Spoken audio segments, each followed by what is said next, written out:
Bologna, Italy, a city famous for the best pasta on earth and now apparently the most dangerous teenager in Formula 1, Andrea, but please call him Kimi Antonelli. Named by a family friend who thought it sounded cool internationally. Not after Kimi Räikkönen, nothing to do with Räikkönen. The man just happens to share a name with one of the most iconic drivers in history, and then goes out and starts breaking all the records that Räikkönen never did. 3 races, 3 poles, 3 wins, 20 points clear. A few moments later. Kimi Antonelli wins the Canadian Grand Prix. The youngest championship leader in the history of Formula 1, and the man doing it is 19 years old. Passed his driving test 6 weeks before his F1 debut, was doing his high school exams online between race weekends, and a few months before the season started, crashed a brand new limited edition Mercedes road car near his house. And look, if Räikkönen is a name you recognize, you already understand the comparison on a surface level. But Kimi Antonelli isn't just one driver copy-pasted into a silver suit. He has Verstappen's qualifying pace, the kind where he's 3/10 up on everyone before the session is halfway through, and the commentators have already run out of things to say. He has Hamilton's wet weather instincts, the man who won his first ever F2 race in torrential rain at Silverstone by a margin that made the rest of the grid look like they'd gone out on winter tires by mistake. He has Senna's obsession with perfection, which we'll come back to because it goes deep. He has Leclerc's raw aggression when the gap presents itself. And then off the track, he has the energy of someone who drifts his car out of the Mercedes garage on purpose, just to leave tire marks on the floor for the mechanics to clean. The mechanics got their revenge, by the way. They stuffed all the dirty rags they used to clean the garage into the sleeves of his jacket. Now his idol, the person he modeled his entire driving philosophy on, is Ayrton Senna. Senna died 12 years before Kimi was even born. But at some point growing up, Antonelli sat down, watched DVDs by 1980s Formula 1, and decided that's the standard. He wears Italian national colors on his helmet inspired by Senna. He chose the number 12 because of Senna, the same number he'd used through his entire junior career. He has said he wants to achieve what Senna achieved. And now he's 19 years old, sitting at the top of the world championship, already having broken records that Senna held. Ayrton is up there somewhere going, yeah, alright kid, fair enough. The story of how we got here starts absurdly early. Kimi started karting at 7 years old. By the time he was 12, Toto Wolff had personally invited him and his father to Monaco and signed him to the Mercedes Junior program. Mercedes had scouted this kid before he was old enough to own a bus pass. From there he won the WSK Champions Cup, won the ROK Cup, won the European Karting Championship back-to-back in 2020 and 2021, then into F4, where he swept Italian F4 and ADAC F4 in his debut season in 2022. Then the Formula Regional European Championship in 2023. At this point, every single person assumed he'd go to Formula 3 next. That is the ladder. That's how it works. Formula 3, then F2, then F1, you know, like a normal person. Mercedes looked at the ladder, looked at Kimi, looked back at the ladder, and went, no, we're skipping Formula 3, we're going straight to F2 at 17, which is the kind of bold call that Toto Wolff makes with complete confidence in public and presumably does not sleep about at all in private. The early 2024 F2 season made it look like the insomnia was warranted. Prima's car was genuinely awful under the new regulations, and Kimi spent months scrapping around in the midfield. And then it rained at Silverstone, and everyone who had an opinion suddenly needed a new one. Because here's the thing about Kimi Antonelli in wet conditions that becomes very clear very quickly once you've seen it. He is not the same species as the rest of the field. He won that Silverstone sprint race by a margin that shouldn't exist. His lap times in the wet were so far ahead that the Mercedes pit wall, watching the data in real time, reportedly went silent. 2 weeks later, he won the feature race in Hungary, youngest multiple winner in F2 history, and an overtake he made on Franco Colapinto going into Eau Rouge at Spa in the wet, flat out on instinct. Reportedly left the entire Mercedes engineering team speechless. They had not told him to do that. He just did it, and it worked. He finished the F2 season 6th overall, which on paper sounds like mixed results, but what Mercedes had seen across those 12 months were more than enough. And on August 30th, 2024, they gave him George Russell's car for FP1 at the Italian Grand Prix, home race, Monza. Tifosi in the grandstands, every Italian journalist, every Italian fan, every Italian everything, all watching. He goes out, sets the fastest time on his very first flying lap in a Formula 1 car, goes even faster on lap 2, then loses the rear at Parabolica and hits the wall at 52G. A 52G crash in your first ever F1 session, while your entire country is watching from the grandstands. In the car your teammate needs back for qualifying. And what did Kimi say afterwards? In a video message to the media, looking completely fine, clearly feeling the opposite of fine. Toto Wolff stood in front of a press conference full of journalists waiting to write disaster headlines and said he would rather have a problem problem slowing him down than making him faster. What we saw from 1.5 laps is just astonishing. Mercedes confirmed him as Hamilton's replacement the very next morning. The crash had zero effect on any of it. The telemetry had shown something more interesting than a clean lap. It had shown that the car physically couldn't keep up with how fast Kimi was trying to go. At Les Motu, his minimum speed was 7 km/h faster than Verstappen's fastest lap of the session. 7 km/h faster than Max Verstappen on lap 1 of his life in a Formula 1 car. You can see why Toto slept fine eventually. So 2025 arrives and Kimi Antonelli is 18 years old, replacing the greatest Mercedes driver of all time, going up against a teammate in George Russell, who had been in Formula 1 since 2019 and driving in a sport where everyone was already writing the storyline of what was supposed to happen. And the expected storyline was simple. Russell leads, Antonelli learns, they manage the youngster carefully, maybe a podium by the end of the year, gradual development, textbook junior promotion arc. His debut race in Australia started P16 after a qualifying issue, finished P4. Past 7 cars, one of them was Lewis Hamilton in his first race ever. His first hour in a Formula 1 race included overtaking the man he was replacing. Hamilton, for the record, is now at Ferrari and getting beaten by Oscar Piastri, a man one journalist described as an Australian version of his own rookie self. And now there's an Italian version of that too, in the silver car. But 2025 was not a clean fairy tale for Kimi, and this is the part that actually matters because it tells you who he is when things go wrong. He made rookie errors. He crashed into Leclerc coming out of the pits at Zandvoort, took a penalty, dropped out of the points. The European season was rough.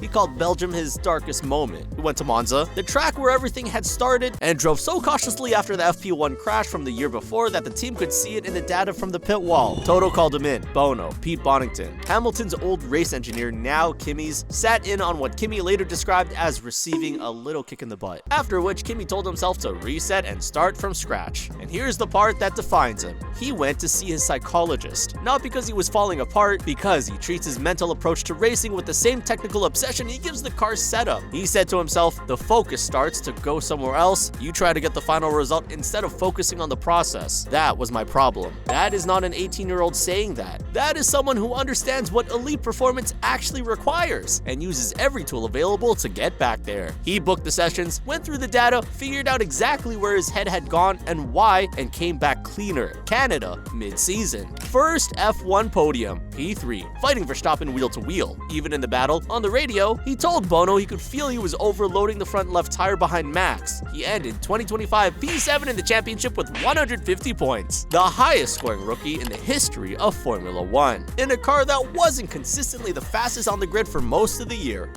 What the fuck is this piece of shit?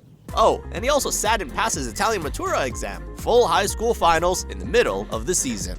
For example, math, I lend all my homework to the engineers because they're good with numbers. His teammate Russell left school at 13. Russell could not help him revise, a man who has driven in Formula 1 for 8 seasons and could not assist with year 13 maths. Then, the off-season. New regulations for 2026, new era. And while Red Bull were scrambling to understand their power unit, Ferrari were managing the internal politics of having Hamilton and Leclerc in the same garage, which is going about as smoothly as you'd expect. And McLaren were doing their best off the back of Norris's 2025 title. Mercedes quietly built a car with an energy recovery system so good that Toto Wolff spent the entire preseason trying to look neutral in press conferences. He was not succeeding. Australia. Russell wins. Kimi, hit by a battery issue at the start and dropped to P7, carves back through the field and finishes second. Controlled, disciplined, impressive, and fine. Then, China. Kimi Antonelli walks into qualifying and becomes the youngest pole sitter in Formula 1 history. 19 years, 6 months, 17 days. Sebastian Vettel's record. Vettel, who most people would rank as one of the most naturally gifted qualifiers to ever exist, gone by nearly 2 years. He beats Russell by 2/10 and then wins the race by 5 seconds. First Italian Grand Prix winner in 20 years. And on the radio at the end, as Bono was delivering the gap and the confirmation, Kimi simply says, "You made me achieve one of my dreams." At which point, at least 3 camera operators at the Chinese Grand Prix apparently needed a minute. Japan. Pole again, win again. Youngest championship leader in F1 history. Miami. pole again. And this is where it gets genuinely excellent as a piece of racecraft, because Miami showed you something specific about how Kimi Antonelli wins races. He runs wide at turn 1 off the start. The starts are a thing. We'll get to that. Drops behind Leclerc and gets covered in chaos as Verstappen spins in front of the pack, and Hamilton gets collected by Colapinto. From 4th place, car issues developing. Lando Norris eventually in his mirrors with fresher tires and more straight line pace. Kimi just works through it. He dispatches Leclerc cleanly, gets the undercut on Norris through the pit stops by pitting first and using warmer tires to stay ahead on the exit, then manages the gap to the flag despite his car getting progressively more difficult to drive in the final stint. 3 seconds at the checkered flag. Norris, to his credit, was absolutely on it in those final laps. And afterwards, Leclerc went on the radio to his engineer and said, with some feeling, Kimi is so bad on Totoro. He moves at the braking, it's unbelievable. So, Charles Leclerc, who has some personal experience of intense body-to-body racing, thinks Kimi Antonelli is, quote, a bit too close for comfort. That's not a criticism, that's a compliment. First driver in Formula 1 history to win their first 3 consecutive races from pole position. Senna never did it. Schumacher never did it. Verstappen, who did everything else, never did it. Kimi Antonelli from Bologna with a water gun aimed at his race engineer and dirty rags in his jacket sleeves did it. Now, some people, smooth brains, bless them, will say it's the car. The Mercedes W17 is the class of the field, they'll say. And look, that's partially true. The energy recovery system is genuinely exceptional and the team knows it. But here's the problem with that argument. George Russell is in the same car. George Russell, who is very, very good at Formula 1, who outperformed Lewis Hamilton across 3 seasons, who came into 2026 as the preseason championship favorite. In Miami, after struggling all race, Russell changed his setup into the final 10 laps to match what Kimi was running all weekend. The benchmark inside the team is now Antonelli. George Russell is copying his 19-year-old teammate's homework. The student has become the teacher so fast that the teacher has started submitting the student's assignments. What makes Kimi so good technically comes down to feedback. Engineers across the paddock, not just at Mercedes, have talked about the unusual mature technical communication from a driver his age. He can describe aerodynamic behavior, pinpoint where grip is loading or unloading, and pushes engineers toward solutions in a debrief like someone who's been doing this for a decade. He never stops wanting information. His own engineer has said as much. That combination of raw qualifying pace and deep technical engagement is genuinely rare. It's the thing that turns fast drivers into champions. And then there's the refusal to be a number 2, because this is important. When Kimi arrived at Mercedes, the assumption, not unreasonable, was that he was the junior partner. Russell leads, Antonelli develops. The hierarchy is obvious. Except, Kimi had not received that particular message. At Mexico City in 2025, Russell was pressuring Kimi to hold position in a team order situation. Kimi stayed ahead, he didn't move. He kept Russell behind until the team had to formally instruct him to swap. And then he let him through. Professionally, cleanly, with full plausible deniability, and then took the position back when the swap was reversed. La Gazzetta dello Sport called it a demonstration of character. Russell probably called it something else. And now with Kimi 20 points ahead in the standings and George saying publicly that it's not even a consideration, which is absolutely the thing you say when something is very much a consideration, the dynamic is clear. This is not a junior partner.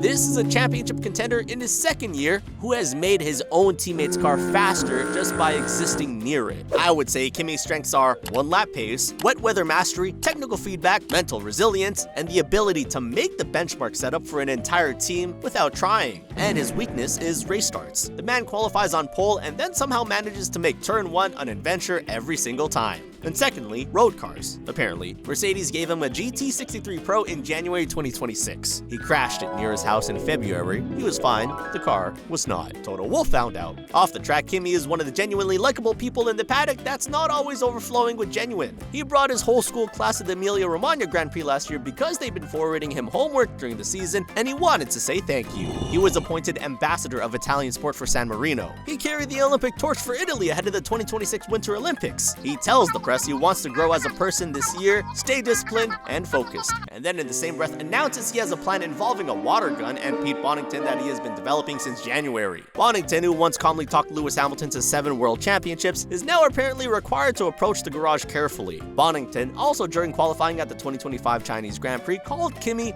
Lewis over the radio, accidentally, into the microphone during a live session. Yeah, I lost a lot last corner.